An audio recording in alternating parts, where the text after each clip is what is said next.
Hello everyone. कैसे हैं आप सब। आई होप आप लोग अच्छे होंगे। आज के इस वीडियो में हम देखने वाले हैं बिहार बोर्ड क्लास 8 हिंदी किसलय भाग थर्ड के पाठ 6। पाठ का नाम है बिहारी के दोहे। बिहारी जी के जो हैं दोहों के बारे में देखने वाले हैं। इस पाठ में बिहारी जी जो हैं भक्ति और नीति पर आधारित जो दोहे लिखे हैं उसको जो है हम लोग देखने वाले हैं। और ये जो इनकी रचना है बिहारी जी की, इस रचना को जो है गागर में सागर कहा गया है। अर्थात बहुत अच्छी रचना है राधा कृष्ण को लेकर के। इस पर जो है राधा ये रचना किए हैं। इनको जो है गागर में सागर कहा गया है। और बिहारी जी जो हैं वो रीति काल के कवि हैं। और रीति काल में भी जो है आपका जो रीति सिद्ध काल आता है, रीति काल जो है 3 पार्ट में विभाजित होती है। एक होता है आपका रीतिबद्ध, दूसरा होता है रीति मुक्त और तीसरा होता है जो रीति शैली को जो है पृष्ठभूमि बना करके लिखे अर्थात रीति सिद्ध कवि। तो ये रीति सिद्ध कवि के सबसे प्रतिष्ठित, रीति सिद्ध काल के सबसे प्रतिष्ठित कवि माने जाते हैं बिहारी जी। इनकी ये जो रचना है वो गागर में सागर कहलाती हैं। इसी रचना को जो है हम लोग देखने वाले हैं। सबसे पहले इसका जो है हिंदी अर्थ हम लोग देखेंगे। तो चलिए इसको जो है आपको जो है पढ़ाते हैं और हिंदी अर्थ बताने की कोशिश करते हैं। बिहारी जी कह रहे हैं कि मेरी भव बाधा हरो राधा नागरी सोय जातन की छाई परे श्याम हरित दुत होय बिहारी श्याम हरित दूत होय जप माला छापे तिलक सरे न एको कामू जप माला छापे तिलक सरे न एको कामू मन कांचे नाचे वृथा साच राच रामू बिहारी साच राच रामू बतरस लालच लाल की मुरली धरी लुकाई बतरस लालच लाल की मुरली धरी लुकाई सोह करे भौ हनु हसे दैन कहे नटी जाई बिहारी दैन कहे नटी जाई जब जब वह सुधी कीजिए तब तब सुधी जाही जब जब वह सुधी कीजिए तब तब सुधी जाही आँखिनु आँखी लगी रहे आँखे लागती नाही बिहारी आँखे लागती नाही नर की अरु नल नीर की गति एके करी जो नर की अरु नल नीर की गति एके करी जो जे तो नीचे हवे चले ते तो ऊंचो होय बिहारी ते तो ऊंचो होय संगति सुमति न पावही परे कुमति के धंध संगति सुमति न पावही परे कुमति के धन राखो मेली कपूर में, हिंग न होत सुगंध बिहारी, हिंग न होत सुगंध। बड़े न हुजे गुणन बिनु, बरद बड़ाई पाए। बड़े न हुजे गुणन बिनु, बिरद बड़ाई पाए। कहत धतूरे सो कनक, गहनो गढ़ियो न जाए रे बिहारी, गहनो गढ़ियो न जाए। दीर्घ सांस न लेहूं दुख, सुख साही न भूल। दीर्घ सांस न लेहूं दुख, सुख साई ही न भूल। दई दई क्यों कर तू है, दई दई सू कबूल बिहारी, दई दई सु कबूली। इस प्रकार आपका जो है यह गीत समाप्त होता है। अब चलिए इसका जो है हम लोग हिंदी अर्थ देखते हैं। हिंदी अर्थ जो है बिहारी जी लिखते हुए कह रहे हैं साथियों, क्या कह रहे हैं हो कि मेरी भव बाधा हरो, राधा नागरी सोय। मेरी भव बाधा हरो, राधा नागरी सोय। जातन की छाई परे, श्यामु हरित दुति होय। अर्थात कहने का मतलब है, इसका पंक्ति का जो है अर्थ हुआ कि मेरी भव बाधा हरो, मेरी भव बाधा हरो अर्थात हे राधा, हे राधा मेरी जो है भव बाधा हर लो। मेरी जितनी भी भय हैं, बाधा हैं, परेशानियां हैं, उसे तुम हर लो अर्थात दूर कर दो। जैसे जातन की छाई परे, यानी जैसे तुम्हारी छाई पड़ जाती है, यानी कि शायद तुम्हारी छाई जो है भगवान श्री कृष्ण यानी श्यामु हरित दुति हो, श्यामु की पड़ जाती हैं अर्थात तो भगवान श्री कृष्ण देख लेते हैं आपकी परेशानी, तो वे हरित हो जाते हैं अर्थात प्रसन्न हो जाते हैं, खुश हो जाते हैं, उनकी सारी परेशानियां जो हैं दूर हो जाती हैं। तो आपको जो है फर्स्ट स्टेंजा का जो है हिंदी अर्थ क्या होगा एक बार और सुनिए। मेरी जो है जितनी भी बाधाएं हैं, परेशानी है, हे राधा उसे तुम हर लो। क्या कर लो? हर लो। मेरी जितनी भी कष्ट हैं, मेरी भव बाधा हरो, जितनी भी मेरी भय हैं, बाधाएं हैं, उसे तुम हर लो। राधा नागरी सोय, हे राधा, हे नगरी, तुम मेरी जितनी भी बाधाएं हैं उसे हरिन कर लो। जातन की छाई परे, श्यामु हरित दुति होय। जैसे तुम्हारी छाई पड़ जाती हैं, यानी कि भगवान श्री कृष्ण को लग जाती हैं, देख लेते हैं तो वे हरित हो जाते हैं अर्थात कहने का मतलब है खुश हो जाते हैं, उनकी सारी परेशानियां जो हैं दूर हो जाती हैं। ठीक है।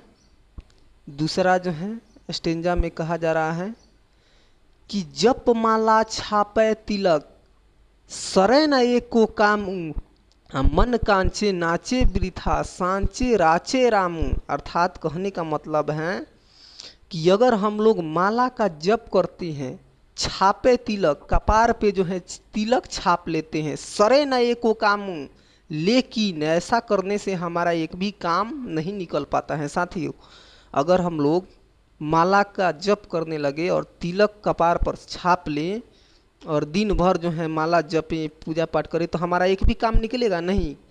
पूजा कर रहे हैं, उसके साथ हमारे काम पर भी ध्यान देना है, उससे एक भी काम नहीं निकलता है।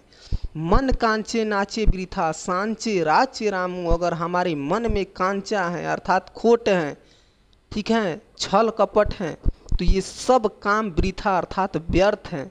सांचे राचे रामू, और जिनके मन सांचे होती हैं वो मन में छल कपट नहीं होती हैं, वहीं रामू अर्थात राम को प्राप्त कर लेते हैं, अल्लाह को प्राप्त कर लेते हैं, खुदा को प्राप्त कर लेते हैं।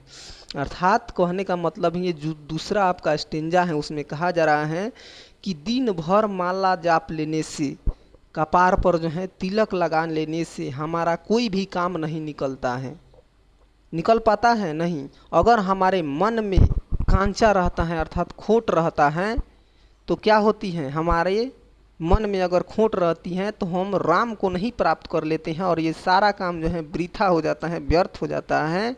और जिनके मन सांचे होती हैं वही रांची राम यानी राम को जो है प्राप्त करते हैं।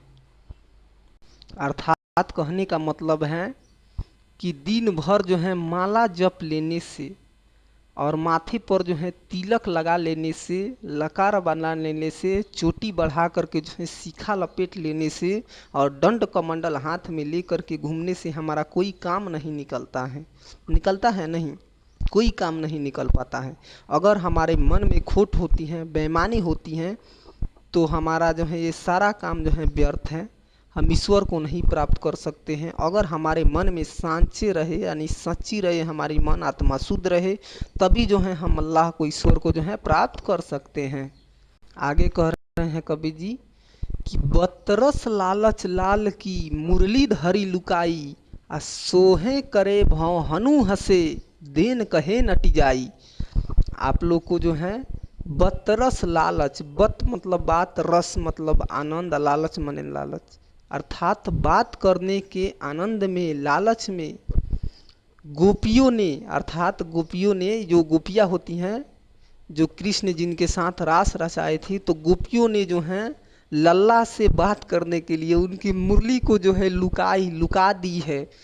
सोहे करे भौं हनु हंसे, और आपस में जो है बीच में कृष्ण जी हैं, बच्चे रूप में या ना बच्चा है वो, और ये गोपियाँ जो है उनको चारों तरफ से घेर ली है और कोई कह रही है देखो मेरे हाथ में मुरली है, और जैसे उनके पास आते हैं तो मुरली उनको अगले को दे देती है, कहती है देखो मुरली तो उनके पास चला गया, तो वो कहती है देखो लल्ला मेरे पास मुरली है, उनके पास जाते हैं तो इधर दे देती है, दिन कहे नट जाई। और जैसे ही श्री कृष्ण जो है दुखित होकर के बैठ जाते हैं, रुआंसू सा हो जाते हैं, रोने जैसा मुंह बना लेते हैं, तो कहती हैं गोपिया आओ लल्ला मुरली ले जाओ। जैसे ही आते हैं तो दिन कहे नट जाई, तो वे लोग मुकर जाती हैं, देने से जो है इनकार कर देती हैं, फिर वैसे ही उनके साथ करने लगती हैं। अर्थात कहने का मतलब है कि बात करने की लालच में जो है गोपियों ने श्री कृष्ण की मुरली जो है लुका दी है। और जब श्री कृष्ण जी जो है मांग रहे हैं तो सोहे करे भौं हनु हंसे, तो भौहे से जो है यानी भौं से इशारा करके जो है और मुरली को एक दूसरे के हाथ में दे दे करके जो है उनको जो है परेशान करती हैं, अर्थात उनका आनंद लेती हैं, उनके साथ खेलती हैं।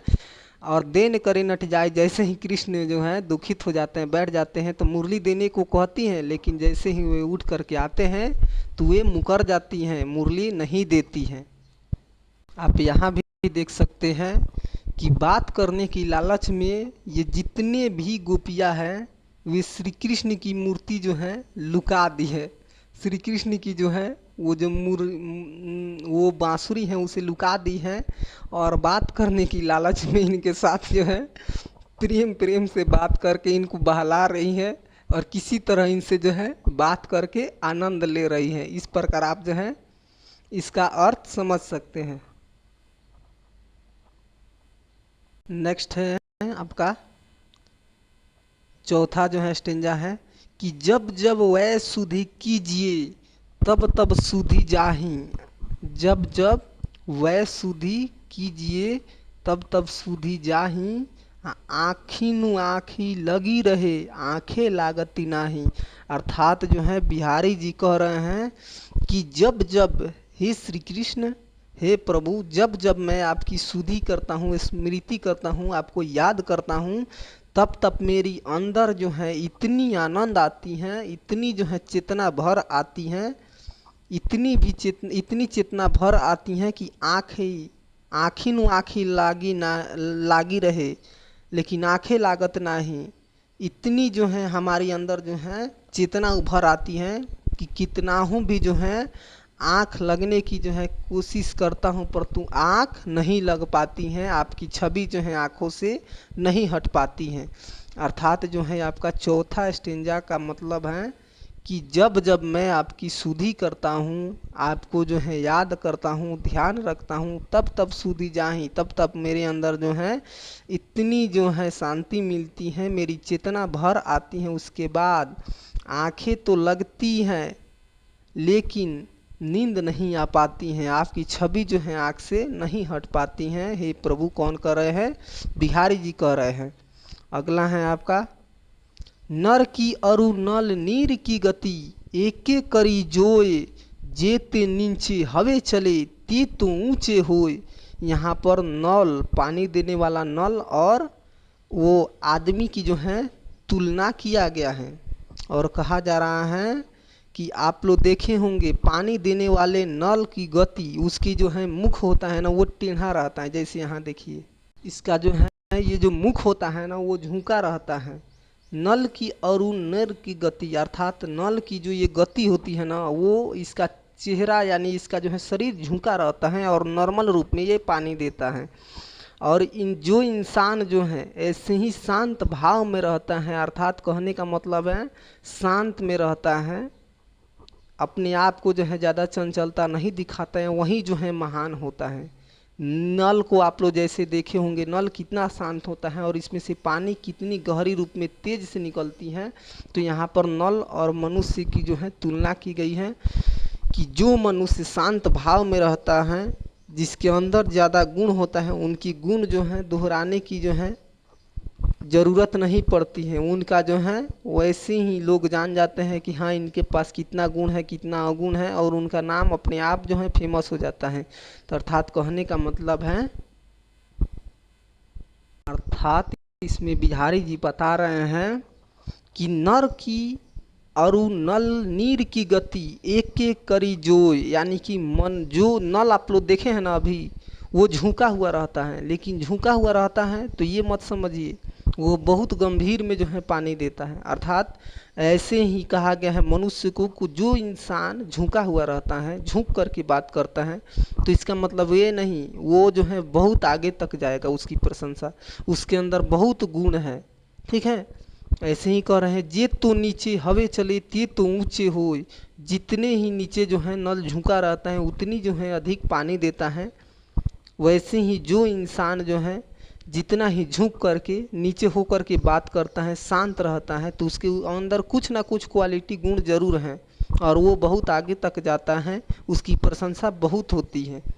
अब आप लोग देखिए नेक्स्ट पैराग्राफ, संगति सुमति न पावहीं, परे कुमति के धंध, आ राख है मेली कपूर में, हिंग न होत सुगंध। अर्थात कहने का मतलब है अगर हमारी संगति यानी कि संगत सुमति लोगों से नहीं हो पाती है और कुमति लोगों के अंदर हो जाती है, यानी कि हमारी संगत जो है खराब लोगों से हो जाती है, तो क्या होता है हम भी खराब हो जाते हैं। हो जाते हैं कि नहीं हो जाते हैं? हो जाते हैं। फिर जो है हमें समझाना मुश्किल हो जाता है। जैसे हींग कपूर को जो है एक साथ रख दिया जाए तो कपूर के सुगंध से जो है हींग सुगंधित नहीं हो पाती हैं। अर्थात कहने का मतलब है कि अगर हमारी संगति, इसका जो है अर्थ समझिए, संगति सुमति न पावहीं, परे कुमति के धंध, अगर हम सुमति यानी कि अच्छे लोगों की संगत नहीं पाते हैं और कुमति लोगों के धंध में यानी कि संगत में फंस जाते हैं, पड़ जाते हैं, तो हम भी जो हैं कुमति हो जाते हैं यानी कि खराब हो जाते हैं। राखा मेली कपूर में, हींग न होत सुगंध, और हमें जो है समझाना मुश्किल हो जाता है। अगर आप हींग में कपूर को रख देंगे तो उसमें हींग का जो है खुशबू, कपूर का खुशबू जो है नहीं आएगा। अर्थात हम अगर खराब हो जाएंगे तो कपूर अर्थात जितने भी अच्छे लोग हमें समझाएंगे तो हम हींग हो गए हैं, हम जो है समझ नहीं पाते हैं। ठीक है, आगे हैं, बड़े न हो जय गुणन बिनु, बीरद बड़ाई पाए, कहत धथुरे सो कनक गढ़ना गहना गढ़ेओ न जाए। अर्थात कहने का मतलब है कि बड़े न हुजे गुणन बिन, अगर हमारे अंदर गुण आ जाए, अगर हमारे अंदर जो है ज़्यादा नॉलेज आ जाए तो हम वो भी उतना भी बड़ा नहीं होना चाहिए। गुणन बिन यानी कि अगर हम हमारे पास ज़्यादा गुण आ जाए ना तो उतना भी बड़ा नहीं होना चाहिए। बिरद बढ़ाई पाए, और गुण बिन जो है बड़ा नहीं होना चाहिए, ज़्यादा जो है अपने को बहसना नहीं चाहिए। और बिरद बढ़ाई पाए, और ज़्यादा बड़ाई नहीं करना चाहिए, क्योंकि जो है उन्हीं की बढ़ाई होती है जिनके अंदर जो है सच्चे गुण होते हैं। उनकी जो है अपने प्रशंसा करने की ज़रूरत ही नहीं है, वे अपने आप ही जो है प्रसिद्ध फेमस हो जाते हैं दुनिया में। कहत धतूरे सो कनक गहना गढ़ियो न जाए। और यहाँ पर कनक मतलब होता है सोना। यहाँ कवि का जो है कहने का मतलब है, आप लोग देखिए कि बड़े न हुजे गुणन बिन बिरद बड़ाई पाए, आ कहत धतूरे सो कनक गहना गढ़ियो न जाए। अर्थात यहाँ कहने का मतलब है, कनक मतलब होता है सोना। आप लोग देखे होंगे कनक यानी सोना, जिससे जो है ज्वेलर्स बनाए जाते हैं, गहना बनाए जाते हैं, टीका मन टीका कान में के नाक में कैसे बनाए जाते हैं ना। और यहाँ धतूरे का मतलब भी क्या होते हैं, आपका सोना होता है। तो ये बताइए कि धतूरे से आप गहना गढ़ सकते हैं, बना सकते हैं? नहीं, वो तो चूर चूर हो जाएगा कि नहीं, उससे गहना नहीं बनाया जा सकता। मतलब एक ही है, धतूरे मतलब भी सोना और कनक मतलब भी सोना, लेकिन कनक से जो है ज्वेलर्स गहना गुड़िया ये सब बनाए जा सकते हैं। उसमें कुछ तो कुछ खासियत है, गुण है, जिसे तपा करके सोना को जो है हम लोग गहना में बना सकते हैं। लेकिन धतूरे का मतलब भी जो है सोना होता है, तो क्या आप उसे सोने में निखार सकते हैं? नहीं। सोना तो ज्वेलर्स यानी कि ये जो गहना होते हैं उसी को बनाने वाला होता है, और कनक जो होता है वो पेड़ में होते हैं, पौधों में। तो ऐसे ही जो मनुष्य जो है ज़्यादा गुणगान होता है ना, उसे अपना गुण गिनवाने की जो है ज़रूरत नहीं होती है, उसकी जो है बड़ाई स्वयं हो जाती है, लोग उसकी प्रशंसा स्वयं ही कर लेते हैं। आगे हैं, दीरद सांस न लेहूँ, दीरद सांस न लेहूँ दुख, सुख साई ही न भूल, आ दई दई क्यों करतू हैं, दई दई हो सुख का बोली। अर्थात दीर्घ सांस से न लेहूँ दुख, यानी दुख में अगर आप हैं ना, संकट में, तो दीर्घ सांस, लंबा सांस मत लीजिए कि अरे बाप रे मैं दुख में पड़ गया, हो माई मैं मर गया, मैं क्या हो गया, मैं कैसे फंस गया, ये वो। तो आप जो है अगर दुख में पड़ जाते हैं ना तो दीर्घ सांस मत लीजिए। सुख साई ही न भूल, आपकी जो है सुख के जो पल गुजरे हैं उसे आप भूलिए नहीं। ये नहीं कि आज दुख है सुख भूल गए, ऐसा नहीं करना है। ठीक है, आपके सुख के पल को जो है मत भूलिए। क्यों? क्योंकि फूल खिले और मुरझाए, सूरज निकले ढल जाए, जीवन है सुख दुख के साथी, पल में आए पल में जाए। इसीलिए अगर हमारे पर दुख पड़ती हैं तो हमें दीर्घ सांस नहीं लेना है, अर्थात घबराना नहीं है, और सुख साई नहीं भूल। और सुख के पल जो है आप भूलिए नहीं। अभी आप सुख काट कर आए, थोड़ा दुख हो गया तो ऐसा नहीं कि लंबे सांस ले घबरा गए, ऐसा नहीं। दई दई क्यों करतू हैं, बिहारी जी कह रहे हैं कि हे मनुष्य, तुम दुख में रहते हो तो दई दई करते हो, और सुख में रहते हो तो याद भी नहीं करते हो ईश्वर को। तो दुख में दई दई क्यों करते हो? दई दई सु कबूल, दई दई को भी कबूल करो, अर्थात वो दुख को भी कबूल करो, उसमें भी एक समान जियो, फिर भी सुख आएगा आगे चल के। तो यहाँ पर आपका जो है बिहारी जी के जो दोहे हैं, जिसको जो है क्या कहा गया है, जिसको जो है गागर में सागर कहा गया है, ये जो है यहाँ पर आपकी समाप्त हो जाती हैं। भक्ति और रीति में जो है मिलाकर लिखा गया है, उदाहरण भी दिया गया है, भक्ति के बारे में लिखा गया है, और इसमें जो है कुछ उदाहरण दे करके भी जो है मनुष्य की इंसानियत के बारे में बतलाया गया है। अब इसके जो है ये भावार्थ आप लोग को याद कर लीजिए, इसका जो है हिंदी ये प्रश्न उत्तर हम लोग करवाते हैं। चलिए इसके जो है ये भावार्थ आपको जो है याद कर लेना है। कह रहा है, उन दोहों को लिखिए जिसमें निम्न बातें जो हैं कही गई हैं, यानी उन दोहों को लिखना है जिसमें ये जो नीचे दिया गया है वे सब बातें जो हैं मिलती हो, अर्थात कही गई हो। चलिए पहला है क नंबर, बाहें आडंबर व्यर्थ हैं, यानी कि आडंबर जो है दिखावा कहा जा रहा है कि क्या है, व्यर्थ है। तो आपको बताए थे ना जपे माला छापे तिलक, यानी कि माला जप लेने से, तिलक छाप लेने से बड़ा वे इंसान का जो है कोई काम नहीं निकल सकता है। तो ये आडंबर व्यर्थ हैं। ठीक है, तो आडंबरवादी व्यर्थ हैं, वो जो है आपको लाइन लिख लेना है। कौन सा लाइन? ये लाइन जो है आपको लिख लेना है। जपे माला छापे तिलक और सरे न एको कामू, मन कांचे नाचे वृथा सांचे राचे रामू, ये जो है क का उत्तर हुआ। उसी प्रकार आपका जो है ख का है, नम्रता का पालन करने से ही मनुष्य जो है श्रेष्ठ बनता है। क्या बनता है? श्रेष्ठ बनता है। अर्थात आप अगर नम्रता का पालन करते हैं, कहने का मतलब है जो आप जो है नल जो पानी देने वाला होता है उस तरह अगर आप झुके रहते हैं, उसका पालन करते हैं अच्छे से, तो मनुष्य जो है श्रेष्ठ बनता है। तो ये कहाँ से लिया गया है? नल और नर की जो है तुलना किया गया है, वहाँ से लिया गया है। आप देख सकते हैं यहाँ पर ये जो है लाइन यहाँ की है कि नर की अरु नल नीर की गति एके करी सोए, जेते नीचे हवे चले तेते ऊंचू होए। यानी कि नम्रता का अगर हम लोग पालन करेंगे अच्छे से तो हमारी जो है प्रशंसा स्वयं हो जाएगी, हम मनुष्य जो है श्रेष्ठ बन जाएंगे। ग है, बिना गुण के कोई जो है बड़ा नहीं होता। बिना गुण के कोई बड़ा नहीं होता, अर्थात कहने का मतलब है बड़े न होइए गुणन बिन। वहाँ से जो ये लिया गया है, किधर है वो? यहाँ पर है, देखिए इसको आपको लिखना है कि बड़े न हो जय गुणन बिन, बिनु बिरद बड़ाई पाए, आ कहत धतूरे सो कनक गहना गड़ियो न जाए। गुणन बिन हमको बड़ा नहीं होना है। और आगे है आपका घ नंबर, सुख दुख समान रूप से जो है स्वीकार करना चाहिए।